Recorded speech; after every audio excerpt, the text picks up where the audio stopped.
अपना उत्तर प्रदेश में खबरों के सिलसिले को शुरू करते हैं और सबसे पहले बात करते हैं कहर बरपा रही दूसरी कोरोना की लहर की। मुख्यमंत्री योगी आदित्यनाथ ने टीम 11 के साथ आज एक मीटिंग की है। इस मीटिंग में मुख्यमंत्री योगी आदित्यनाथ ने उत्तर प्रदेश में कोरोना के बढ़ते प्रकोप को लेकर चर्चा की। मुख्यमंत्री ने कहा कि कोविड प्रबंधन की दिशा में टीम वर्क से अच्छे परिणाम मिल रहे हैं और पिछले लगभग एक सप्ताह से प्रदेश के रिकवरी रेट में हर दिन सुधार हो रहा है। इसलिए सभी प्रदेशवासी कोविड बिहेवियर के अनुरूप ही आचरण करें, मास्क, सैनिटाइजर और 2 गज की दूरी के सिद्धांत को व्यवहार में लाएं। बता दें कि सीएम योगी रोजाना अधिकारियों के साथ मीटिंग करके प्रदेश के हालातों का जायजा लेते हैं।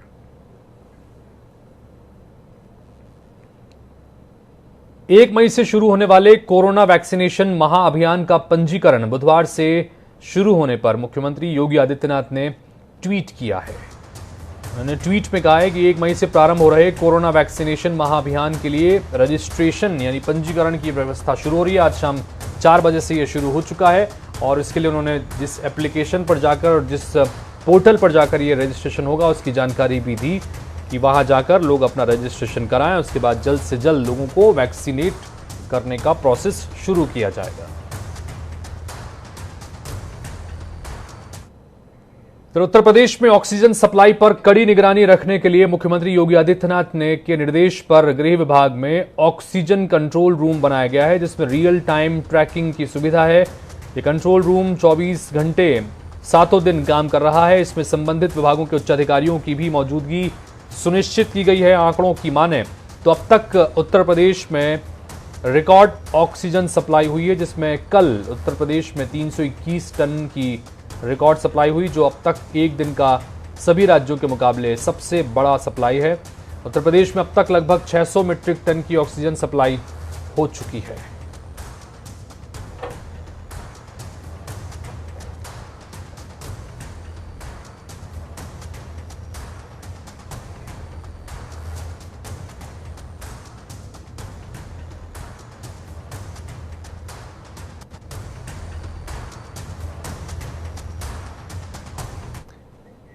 तो कोरोना काल में प्राणवायु की किल्लत लगातार बनी हुई है, यानी कि ऑक्सीजन की किल्लत बनी हुई है। इस बीच सूबे में तमाम जगहों से आई तस्वीरें क्या बयान कर रही हैं, ये आपको हम दिखा रहे हैं कि एक तरफ आगरा में ऑक्सीजन की खेप पहुंच रही है, लखनऊ में भी ऑक्सीजन की सप्लाई हुई, तो दूसरी तरफ गाँव में, देहातों में और जगह जगह अस्पतालों में महामारी के को लेकर लगातार हाहाकार की स्थिति बनी हुई है। ऑक्सीजन के लिए भी लगातार लोगों की जद्दोजहद देखने को मिल रही है। शाहजहांपुर में किसी तरह से एक पेशेंट के परिजन परेशान हो रहे हैं, उसको ऑक्सीजन नहीं मिल पा रही है। दूसरी तरफ मेरठ में आप देख रहे हैं कि लोग खुद अपने कंधों पर अपने परिजनों के लिए ऑक्सीजन की व्यवस्था करते नजर आ रहे हैं।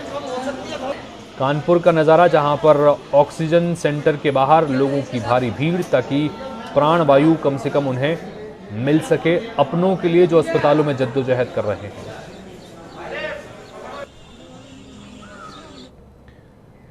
यूपी के फतेहपुर जिले के बिंदकी सामुदायिक स्वास्थ्य केंद्र का कारगर राज्य मंत्री जय कुमार जैकी ने निरीक्षण किया, जहां कमियां देखने के बाद मंत्री ने कर्मचारियों को फटकार भी लगाई और सीएचसी को साफ सुथरा रखने का निर्देश दिए हैं। वहीं मीडिया से बात करते हुए कारगर राज्य मंत्री जय कुमार जैकी ने कहा कि बिंदकी सामुदायिक स्वास्थ्य केंद्र का वो रोज निरीक्षण करेंगे जब तक यहां पूरी तरह से व्यवस्थाएं दुरुस्त नहीं हो जाती। जिले में कालाबाजारी करने वालों के खिलाफ कार्रवाई कर उन्हें जेल भेजा जा रहा है, क्योंकि इस महामारी में लोगों की जन सहभागिता की जरूरत है। अगर कोई कोरोना जैसी महामारी में लापरवाही करता है या ऑक्सीजन की कालाबाजारी करता है तो उसके खिलाफ कठोर कार्रवाई की जाएगी।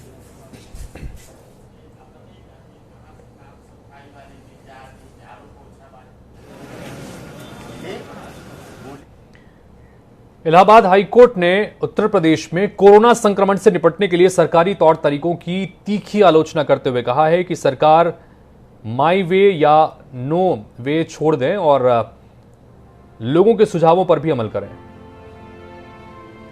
नागरिकों को ऑक्सीजन न दे पाना शर्मनाक है। इसके साथ ही राज्य चुनाव आयोग को नोटिस जारी करते हुए अदालत ने पूछा है कि पंचायत चुनाव के दौरान सरकार की गाइडलाइन का पालन क्यों नहीं किया गया।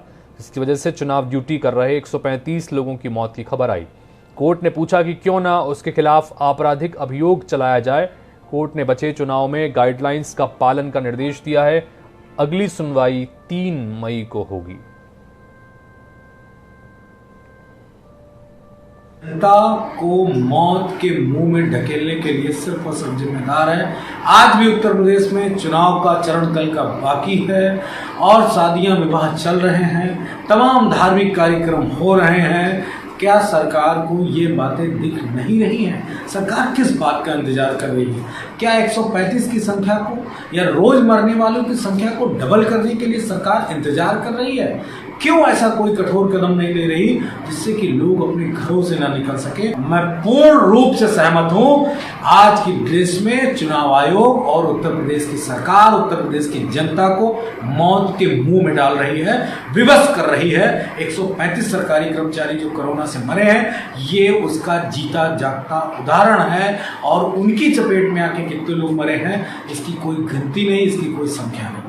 कोरोना के बिगड़ते हालात को लेकर उत्तर प्रदेश सरकार और राज्य निर्वाचन आयोग को हाईकोर्ट ने फटकार लगाई है। उनका साफ तौर पर कहना है कि 135 चुनाव कर्मियों की मौत आखिर कैसे हो गई। जब आप ये बात करते हैं कि पंचायत चुनावों में कोरोना के पूरे नियमों का पालन कराया गया है, तो आखिर उन लोगों तक संक्रमण कैसे पहुंचा? अब इस पर उत्तर प्रदेश में राजनीति भी गर्म हो गई है। विपक्षी दलों के नेताओं का कहना है कि प्रदेश सरकार ने जनता को उनके हाल पर छोड़ दिया है। राजधानी लखनऊ में ना तो ऑक्सीजन है, ना बेड, ना वेंटिलेटर। आखिर जनता इलाज कराने जाए तो जाए कहां? अब देखना यह है कि 3 मई को होने वाली सुनवाई में राज्य निर्वाचन आयोग और उत्तर प्रदेश की सरकार अपना किस तरीके का जवाब दाखिल करती है। वीडियो जर्नलिस्ट आशीष के साथ संजीव कपासिया, जनता टीवी, लखनऊ।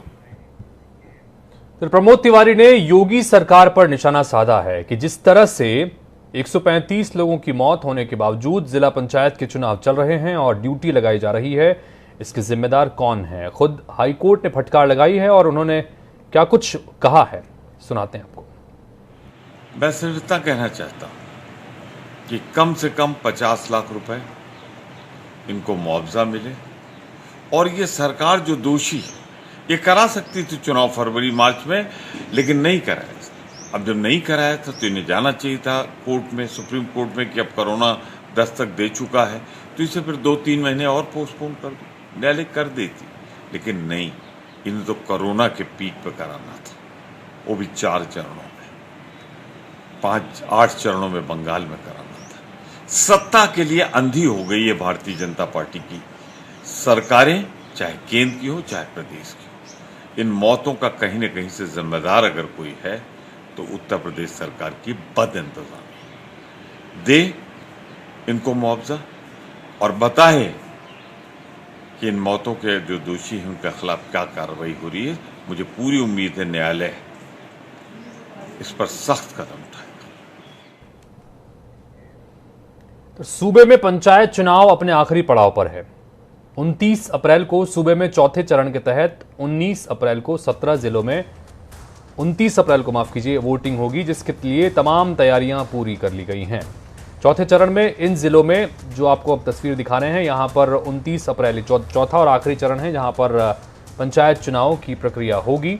और उसके अलावा पश्चिम बंगाल में भी कल ही आखिरी चरण की वोटिंग होगी। बुलंदशहर, हापुड़, संभल, शाहजहांपुर, अलीगढ़, मथुरा समेत बाकी तमाम जिले जहां पर चौथे चरण के लिए वोटिंग की जाएगी, उसके लिए तैयारियां चल रही हैं। एक तरफ कोरोना लगातार फैलता जा रहा है, कोरोना से संक्रमितों का आंकड़ा बढ़ता जा रहा है, लगातार कोरोना की मौतें हो रही हैं। इन सब के बीच में ये बूथ लेवल पर वोटिंग की तैयारियां भी लगातार की जा रही हैं और उसको लेकर अलग अलग जिलों में किस तरह से तैयारियां आज की गई, उसकी तस्वीरें भी आपको हम दिखा रहे हैं।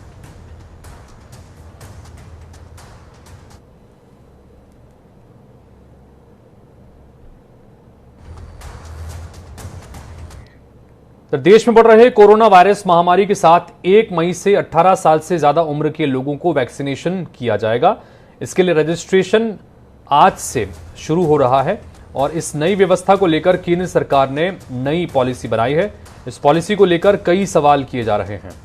सबसे बड़ा संकट राज्यों के सामने है जिन पर 18 से 44 वर्ष आयु समूह के लोगों को वैक्सीनेट करने की जिम्मेदारी डाल दी गई है। वहीं केंद्र सरकार ने राज्यों और प्राइवेट सेक्टर को कोरोना वैक्सीनेशन में शामिल होने की इजाजत दे दी है। बिना रजिस्ट्रेशन के वैक्सीन नहीं लगेगी। कोरोना वैक्सीन के लिए आप पहले से रजिस्ट्रेशन कर अपॉइंटमेंट बुक कर सकते हैं। इसके लिए corona vaccine intelligence network CoWIN platform बनाया गया है। इस प्लेटफॉर्म पर जाकर टीकाकरण से जुड़ा हर डेटा इस पर मौजूद है, आपको वो भरना होगा। 18 साल से अधिक उम्र के लोगों के लिए वॉक इन बिना रजिस्ट्रेशन की टीकाकरण की सुविधा नहीं है, यानी कि आप सीधे चले जाएं और टीकाकरण केंद्र पर जाकर टीका लगवा लें, यह संभव नहीं होगा। आपको बाकायदा कोविन के ऐप पर और साथ ही कोविन का जो पोर्टल है उस पर जाकर बाकायदा रजिस्ट्रेशन कराना होगा। फोन नंबर के जरिए यह रजिस्ट्रेशन होगा और उसके बाद ही आपको डिटेल्स दी जाएंगी और उसे आधार पर ही वैक्सीनेशन की प्रक्रिया पूरी संपन्न हो पाएगी। इसके अलावा आप आरोग्य सेतु एप्लीकेशन का इस्तेमाल भी रजिस्ट्रेशन के लिए करवा सकते हैं।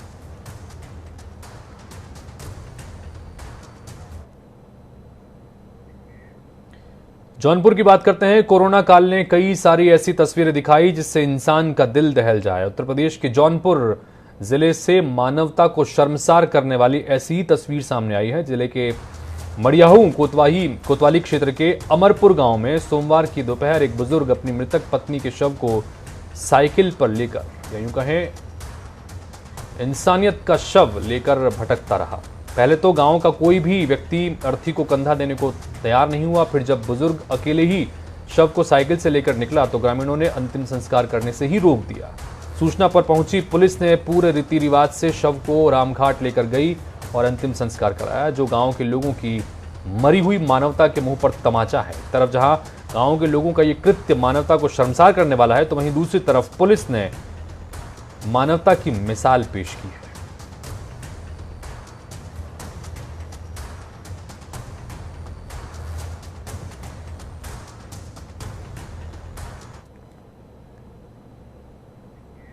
जहां चारों तरफ कोरोना संक्रमण के चलते हाहाकार मचा हुआ है, तो वहीं संभल से कुछ ऐसी तस्वीरें भी सामने आई जिसमें लोग ऐसे भी हैं जो दूसरों की सांसें तक रोकने पर उतारू हैं।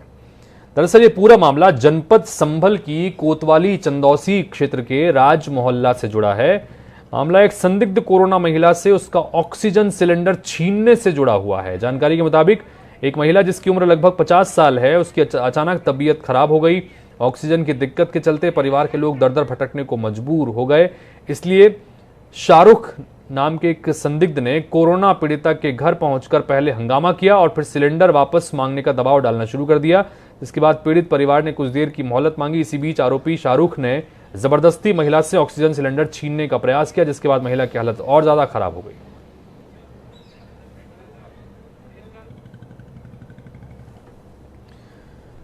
बदायूं में प्रशासन की बड़ी लापरवाही सामने आई है। दरअसल जिला अस्पताल के गार्डन में घंटों तक लाश पड़ी रही, लेकिन डॉक्टर और प्रशासन गहरी नींद में सोया रहा।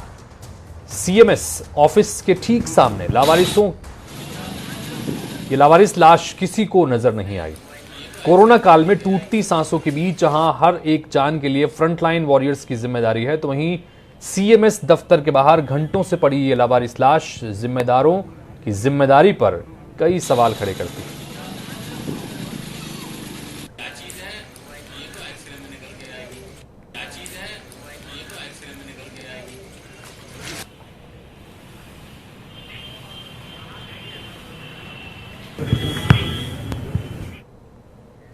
सीतापुर में ऑक्सीजन के लिए किया गया इतना बड़ा फर्जीवाड़ा सामने आया है कि आम इंसान ही भौचक्का रह जाए। दरअसल राजधानी में फर्जी हॉस्पिटल बनाकर उसके नाम पर ऑक्सीजन सिलेंडर उठाया जाता था। आरके प्लांट से ऑक्सीजन सिलेंडर उठाकर आरोपियों की तरफ से कालाबाजारी की जा रही थी। इन आरोपियों को मुखबिर की सूचना पर भिटौली चौराहे के पास से गिरफ्तार करने में कामयाबी हासिल की गई है। गिरफ्तारी के बाद आरोपियों के पास से 12 ऑक्सीजन के सिलेंडर भी मिले हैं। साथ ही गोमती नगर के हॉस्पिटल का लेटर पैड और मोहर भी बरामद की गई है। बता दें कि पकड़े गए आरोपी बता रहे हैं कि सीतापुर के लाइफलाइन हॉस्पिटल के ये कर्मचारी हैं।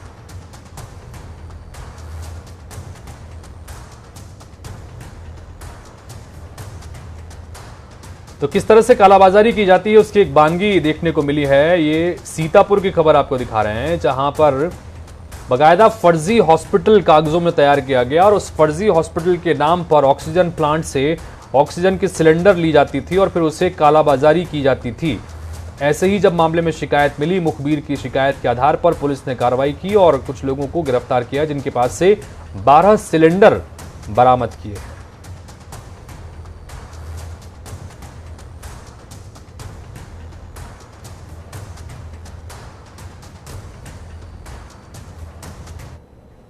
देश के साथ साथ वाराणसी में भी कोरोना वायरस अपने पांव तेजी से पसार रहा है और बात की गवाही कोई और नहीं बल्कि आंकड़े दे रहे हैं। जहां एक तरफ कोरोना पीड़ितों की संख्या बढ़ती जा रही है तो वहीं दूसरी तरफ काशी में कुछ लोग मददगार बने हुए हैं और रोजाना कोरोना मरीजों को भोजन पहुंचाकर उनकी मदद कर रहे हैं। वाराणसी की संस्था ओएस बालमुकुंद फाउंडेशन ने काशी विश्वनाथ मंदिर अन्न क्षेत्र के साथ मिलकर कोरोना पीड़ितों की भूख मिटाने की जंग छेड़ दी है। रोजाना 100 लोगों से शुरू हुई इस मुहिम में अब तक 600 लोगों तक मदद पहुंचाई जा रही है। इसके लिए संस्था ने बाकायदा एक व्हाट्सएप नंबर जारी कर रखा है। इस व्हाट्सएप नंबर पर शहर के कोरोना मरीज अपनी आरटीपीसीआर रिपोर्ट भेजते हैं और उसी दिन से अगले 14 दिन तक उनके घर पर रोजाना ये संस्था निःशुल्क भोजन पहुंचाती है। इसके साथ ही रोजाना तैयार हो रहे भोजन की क्वालिटी का फीडबैक भी लिया जा रहा है। फिलहाल काशी की यह संस्था कोरोना मरीजों के लिए वरदान साबित हो रही है।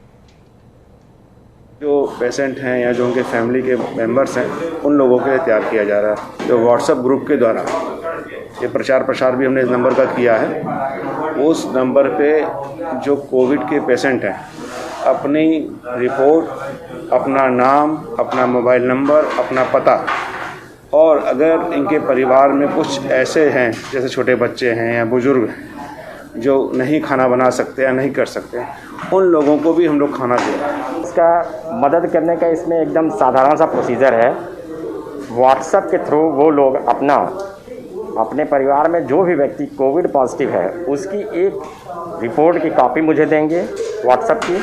उनको कितने लोगों का भोजन चाहिए वो उसमें इंगित करेंगे, अपना पूरा पता और मोबाइल नंबर देंगे। उस आधार पे वाराणसी महानगर क्षेत्र में जितने भी लोग आते हैं हम उनको भोजन, सात्विक भोजन यहाँ से जरूर प्रस्तुत कराते हैं। तो मौलाना यासूब अब्बास ने उत्तर प्रदेश सरकार को पत्र लिखा है। मौलाना यासूब अब्बास ने 19वें और 21वें रमजान के जुलूसों के संबंध में उत्तर प्रदेश के मुख्यमंत्री योगी आदित्यनाथ को पत्र लिखा है। मौलाना यासूब अब्बास का ये कहना है कि पंचायती चुनाव और चुनावी रैली में लाखों की तादाद में लोग जमा हो सकते हैं, तो क्या सरकार कोविड-19 की गाइडलाइन को मद्देनजर रखते हुए 19 और 21 तारीख को होने वाले रमजान के जुलूसों को क्यों नहीं निकलवा सकती?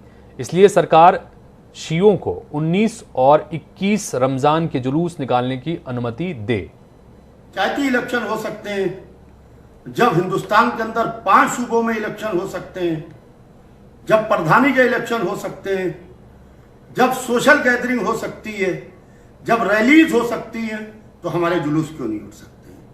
लिहाजा मैंने इस सिलसिले में आज वजीर आला को खत लिखा है और खत लिख के हमने उनसे ये कहा है कि कोविड-19 की जो गाइडलाइन है उस गाइडलाइन का पालन करते हुए हमें पूरी तरीके से इजाज़त दी जाए। और इस सिलसिले में मैं आप तमाम हजरात से ये गुजारिश करूंगा कि आप जहां पर भी हों अपने इलाके के डिस्ट्रिक्ट मजिस्ट्रेट को, अपने इलाके के एसएसपी को, एसपी को लेटर लिखें 19 और 21 रमजान के जुलूसों के लिए। बढ़ते कोरोना संक्रमण के बीच इस वक्त देश में रेमडेसिविर इंजेक्शन के लिए मारामारी मची हुई है। लगभग सभी राज्यों में बाजार में इसकी कमी बनी हुई है। लोग 2 से 3 गुना कीमत देकर भी इंजेक्शन खरीदने को मजबूर हैं। इस बीच मरीजों की उखड़ती सांस को बचाने के लिए रेमडेसिविर के विकल्प के रूप में एक ऐसे इंजेक्शन की चर्चा है जो बाजार में मात्र 10 रुपए में उपलब्ध है और दावा किया जा रहा है कि यह इंजेक्शन 24 घंटे में ऑक्सीजन लेवल ठीक करने में सक्षम है।